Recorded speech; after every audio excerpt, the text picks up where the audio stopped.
Hello everyone. आज के class में हम लोग न्यू यूनिट शुरू करने वाले हैं। यूनिट नंबर 1 हम लोगों ने हमारे लास्ट क्लास में फिनिश कर लिया है।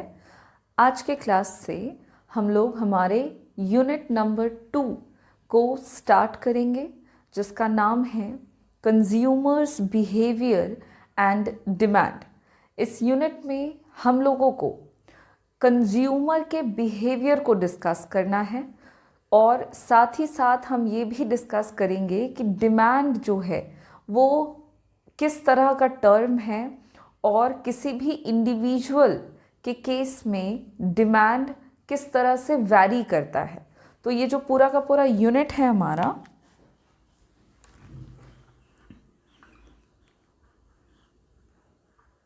यूनिट नंबर 2, जहाँ पे हम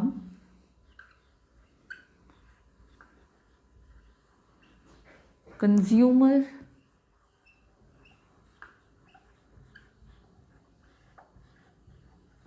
बिहेवियर एंड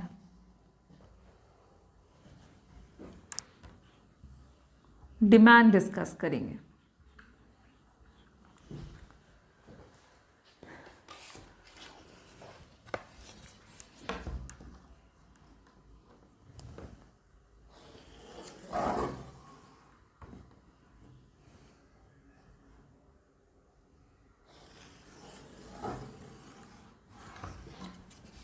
इस यूनिट में हम लोगों को एक कंज्यूमर के बिहेवियर को डिस्कस करना है। इनिशियली आप इसको ऐसे समझ सकते हैं कि हम लोग थ्रू आउट द यूनिट को 2 पार्ट्स में डिवाइड कर करके पढ़ेंगे, ठीक है। पहला पोर्शन जो होगा वो कंज्यूमर बिहेवियर से रिलेटेड होगा, जिसमें हम कंज्यूमर्स बिहेवियर के अंदर कंज्यूमर के इक्विलिब्रियम को डिस्कस करेंगे। कंज्यूमर्स इक्विलिब्रियम से रिलेटेड जो टर्म्स आएंगे, जैसे यूटिलिटी के जितने भी कॉन्सेप्ट्स हैं, जैसे कि total utility, marginal utility and utility के कॉन्सेप्ट को और क्लैरिटी के साथ समझने के लिए हम लोगों को कुछ लॉज डिस्कस करने हैं। कंज्यूमर्स बिहेवियर से रिलेटेड लॉ, जिसके नाम होंगे law of diminishing marginal utility and law of equi marginal utility. तो ये सारे टर्म्स हमारे पहले पोर्शन में हो जाएंगे, जो कि कंज्यूमर बिहेवियर का पोर्शन होगा। और सेकंड पार्ट में, मतलब इसी चैप्टर के इसी यूनिट के सेकंड पार्ट में हम डिस्कस करेंगे थ्योरी ऑफ डिमांड। तो आप इसको ऐसे समझो कि हम इसको पोर्शन वाइज डिस्कस करने वाले हैं। फर्स्ट पोर्शन में consumers behaviour related to the consumer's equilibrium, and the second part of this chapter is related to demand of the consumer, और you can say एक individual demand, एक market demand, demand से related जितने भी concept होंगे वो सब हम उस portion में पढ़ेंगे। तो चलिए शुरू करेंगे हमारे आज के क्लास को, जहाँ पे हम शुरुआत करेंगे यूटिलिटी से, कॉन्सेप्ट ऑफ यूटिलिटी से। जो सबसे पहला टॉपिक हमारा इस चैप्टर में होगा वो है कॉन्सेप्ट ऑफ यूटिलिटी।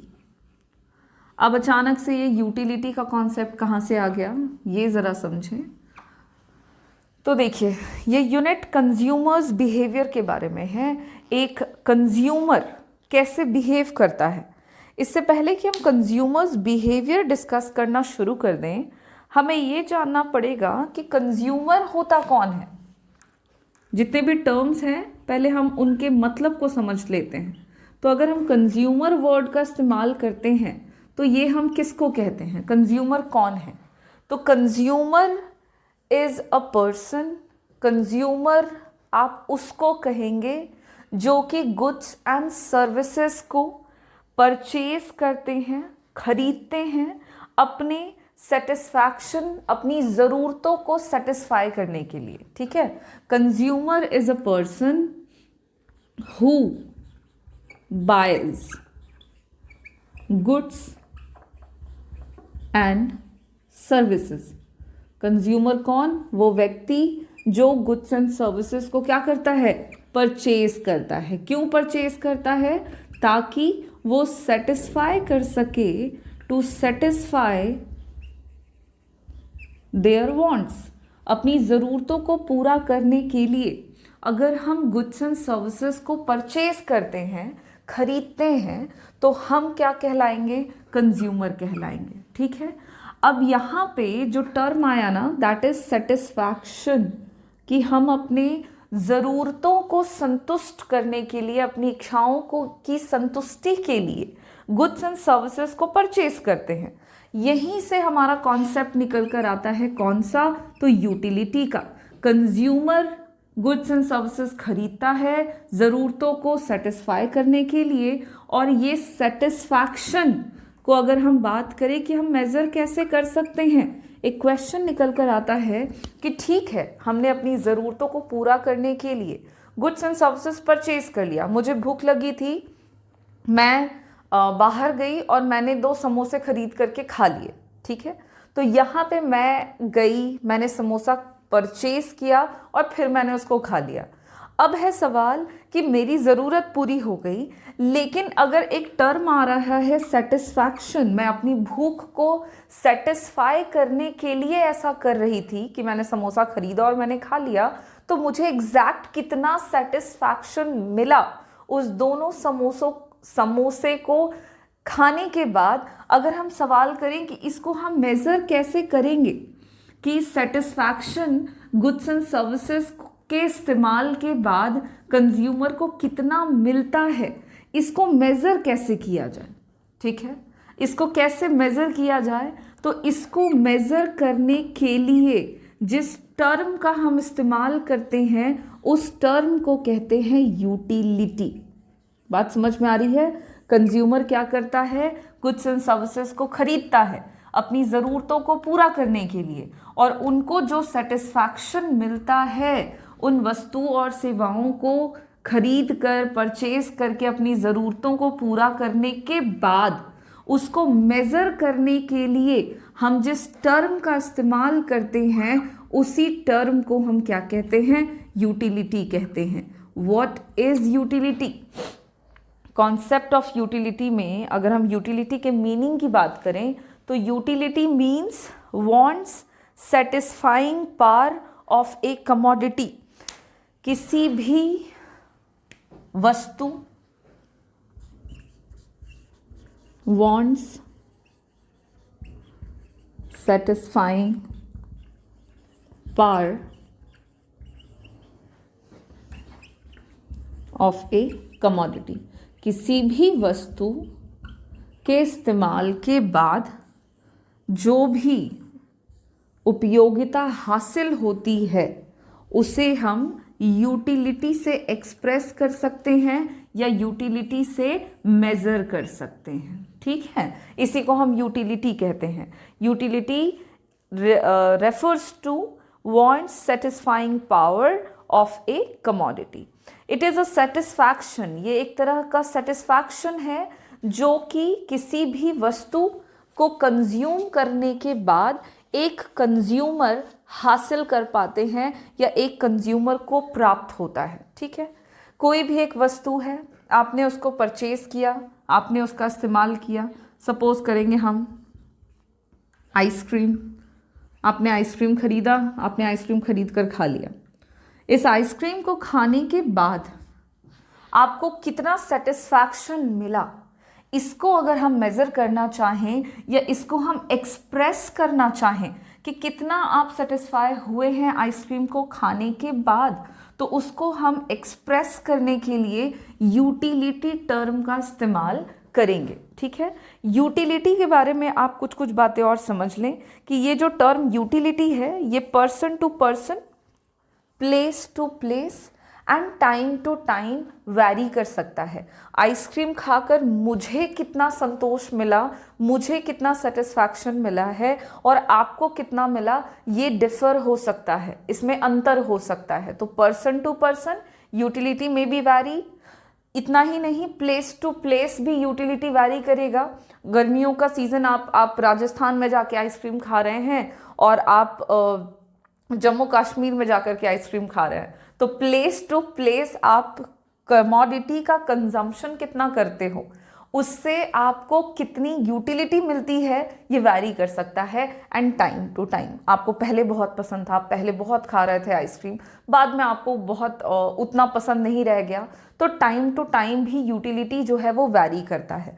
तो यूटिलिटी के बारे में कुछ कुछ बातें हैं जो आप अच्छे से समझ लें।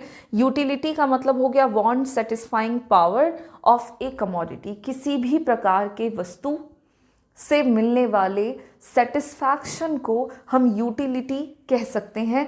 यूटिलिटी से हम मेजर कर सकते हैं, यूटिलिटी से हम एक्सप्रेस कर सकते हैं। इतना ही नहीं, यूटिलिटी जो है ये person to person, place to place, time to time vary कर सकता है। और यूटिलिटी एक तरह का साइकोलॉजिकल या फिर आप कह सकते हैं हाइपोथेटिकल टर्म है, ठीक है। ये कोई एक पर्टिकुलर टर्म नहीं है, ये हाइपोथेटिकल है, जो कि आप सिर्फ इसको हाइपोथेटिकली या इमेजिनरी एक्सप्रेस कर सकते हैं। इसका कोई एग्जैक्ट मेजरमेंट करने का तरीका नहीं है। इतना ही नहीं, अगर हम बात करें यूटिलिटी को मेजर कैसे, किस टर्म में किया जाता है, तो यूटिलिटी से तो हम सेटिस्फैक्शन पता लगाते हैं, इसको हम किस टर्म में एक्सप्रेस कर सकते हैं।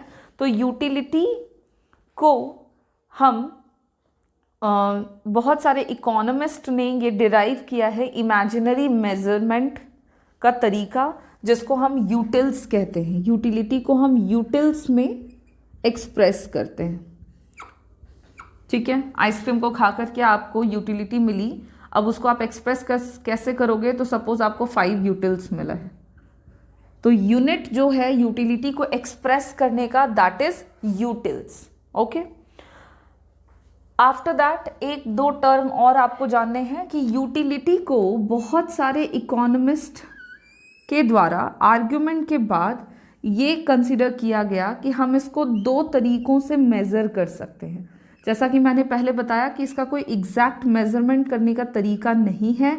यूटिल्स हाइपोथेटिकल टर्म है, तो ये एग्जैक्ट सही हो ऐसी बात नहीं है। तो यूटिलिटी जो है उसको हम 2 तरीकों से या 2 टर्म्स में एक्सप्रेस करते हैं। एक तो आपका कहलाता है कार्डिनल मेजरमेंट ऑफ यूटिलिटी, एक तरीका है यूटिलिटी को एक्सप्रेस करने का जो कि कहलाता है कार्डिनल यूटिलिटी अप्रोच।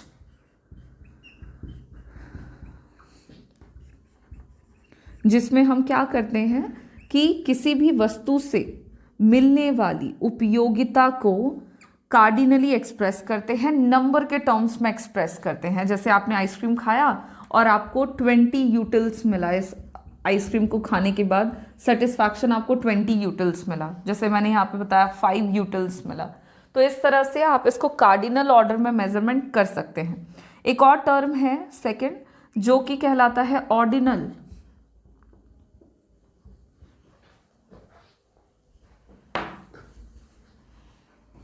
जो कि कहलाता है ऑर्डिनल यूटिलिटी अप्रोच। आप यूटिलिटी को ऑर्डिनली भी मेज़र कर सकते हैं। अलग अलग इकोनॉमिस्ट के अलग अलग ओपिनियन के बेसिस पे ये 2 अलग अलग तरीके ईजाद किए गए हैं यूटिलिटी को मेज़र करने के। पहला कार्डिनल और दूसरा है ऑर्डिनल। कार्डिनल का मतलब हो गया कि यूटिलिटी को हम नंबर के फॉर्म में एक्सप्रेस कर सकते हैं, ठीक है। यूटिलिटी को हम नंबर के फॉर्म में एक्सप्रेस कर सकते हैं, तो this is called cardinal utility approach.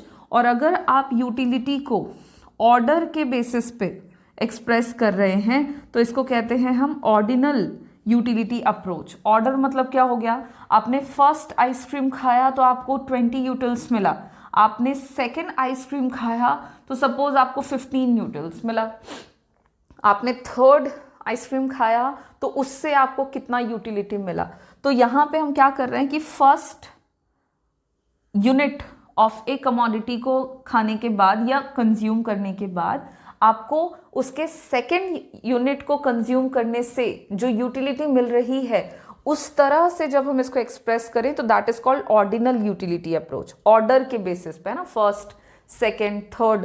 Cardinal में हम न्यूमरिक बेसिस पे इसको एक्सप्रेस करते हैं। ये जो कार्डिनल अप्रोच है यूटिलिटी को मेजर करने का, ये आपका दिया गया है प्रोफेसर अल्फ्रेड मार्शल के द्वारा।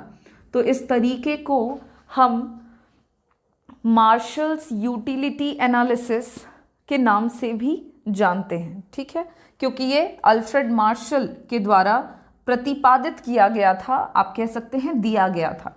वहीं पर अगर हम ऑर्डिनल यूटिलिटी अप्रोच की बात करें तो ये आपका J.R. हिक्स के द्वारा दिया गया था।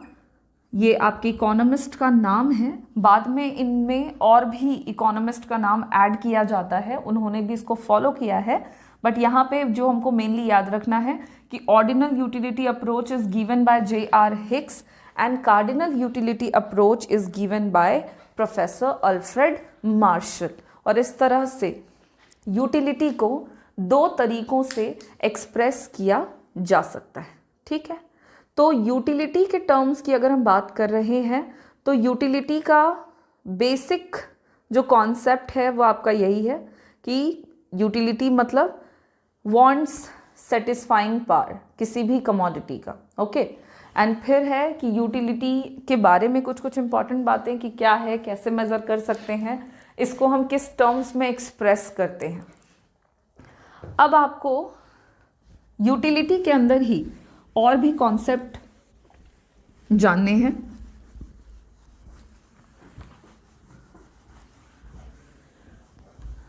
जिनमें सबसे पहले हम यूटिलिटी के कॉन्सेप्ट को और भी ज़्यादा इलैबोरेट करते हुए जब डिस्कस करेंगे तो हमें दो टर्म्स इंक्लूड करने हैं, एक तो total utility and marginal utility और दूसरा law of diminishing marginal utility.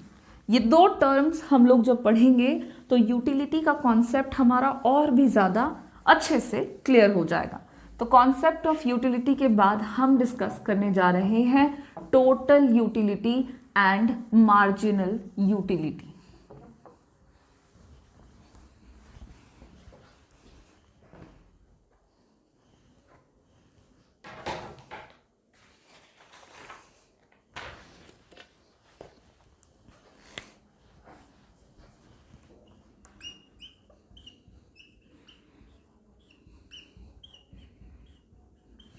Total utility को हम TU से एक्सप्रेस करते हैं। सबसे पहले टोटल यूटिलिटी का कॉन्सेप्ट समझेंगे, उसके बाद हम मार्जिनल यूटिलिटी के कॉन्सेप्ट को डिस्कस करेंगे। देखिए, यूटिलिटी का मतलब तो अभी पता लग गया है ना, किसी भी कमोडिटी के कंजम्पशन के बाद जो भी सेटिस्फैक्शन मिलता है that is expressed in terms of utility. What is total utility? तो total utility refers to the total satisfaction obtained from the consumption of all possible units of a commodity. Suppose आप एक certain amount में, certain quantity में goods को या commodity को consume कर रहे हैं, तो उसके consumption से आपको जो भी total satisfaction मिला है that is expressed as total utility. What is the meaning of total utility? So it refers to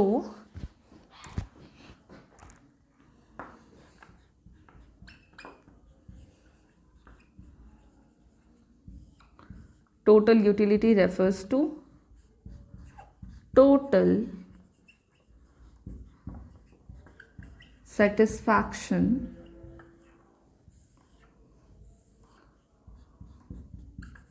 from consumption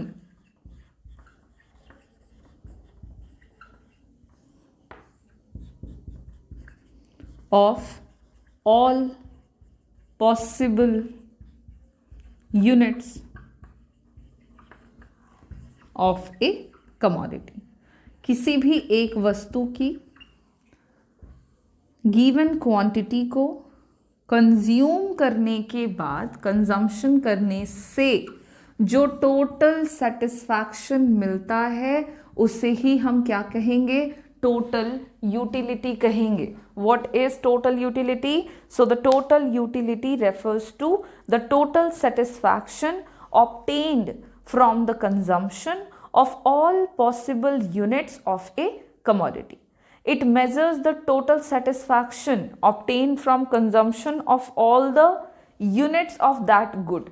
कोई एक वस्तु की जितनी भी इकाई मात्रा होगी उन सबको जब आप कंज्यूम कर लोगे तो कंजम्पशन करने के बाद आपको जो भी टोटल यूटिलिटी या टोटल सेटिस्फैक्शन मिलता है उसी को हम टोटल यूटिलिटी कहते हैं। ठीक है, अब है सवाल कि टोटल यूटिलिटी को हम कैसे मेज़र कर सकते हैं।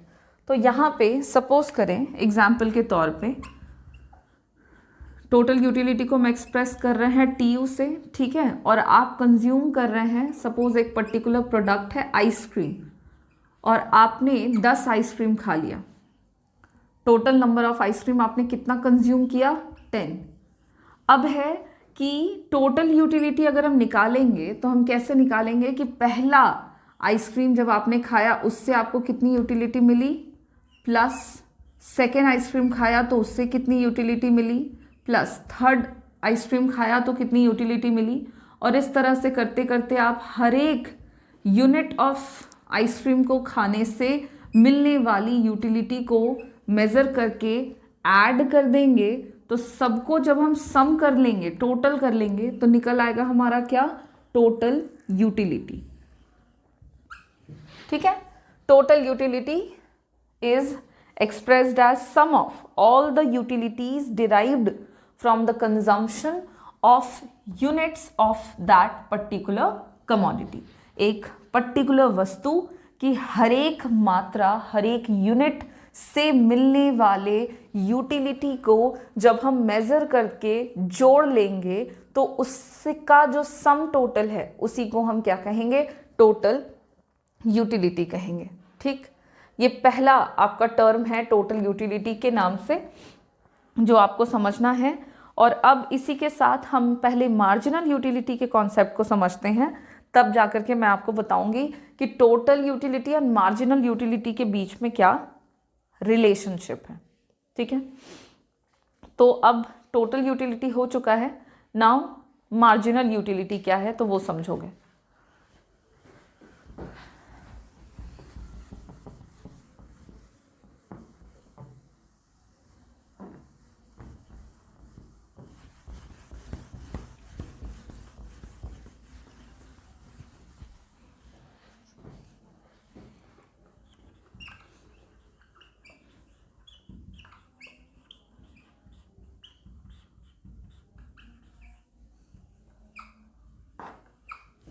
Okay, so the next term is marginal utility which can also expressed as MU। Marginal utility को हम MU से डिनोट कर सकते हैं। और ये है क्या? तो मार्जिनल यूटिलिटी का कॉन्सेप्ट बड़ा ही क्लियर है, सिंपल सा है, आप ध्यान देंगे। Marginal utility refers to, it refers to the change in total utility। Total utility में होने वाले चेंज को ये बतलाता है सबसे पहली बात। अब है कि टोटल यूटिलिटी में चेंज कब आएगा? तो ये आता है जब ड्यू टू, जब चेंज होता है, due to change in additional unit of output consumed। ठीक है, क्या मतलब है? तो देखो, आप जिस पर्टिकुलर कमोडिटी के यूनिट्स को कंज्यूम कर रहे हैं उसको हम आउटपुट से भी यहाँ पे बता सकते हैं, आउटपुट नहीं भी बोलेंगे तो चलेगा, आप यहाँ पे यूनिट्स ऑफ कमोडिटी बोलना ज़्यादा अप्रोप्रिएट होगा। तो कमोडिटी कंज्यूम्ड, तो जिस भी पर्टिकुलर कमोडिटी का कंजम्पशन किया जा रहा है उसके एक एडिशनल यूनिट को चेंज करने से, या कह सकते हैं आप कंज्यूम करने से, टोटल यूटिलिटी में जो भी चेंज होगा उसको हम मार्जिनल यूटिलिटी से एक्सप्रेस करते हैं। इसको आप दूसरे तरीके से भी डिफाइन करते हुए कह सकते हैं, लिख सकते हैं कि marginal utility is the additional utility derived from the consumption of one more unit of the given commodity.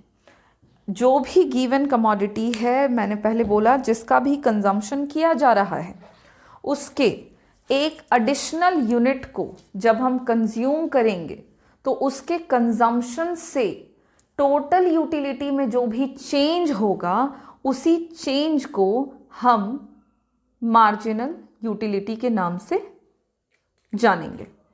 ठीक है।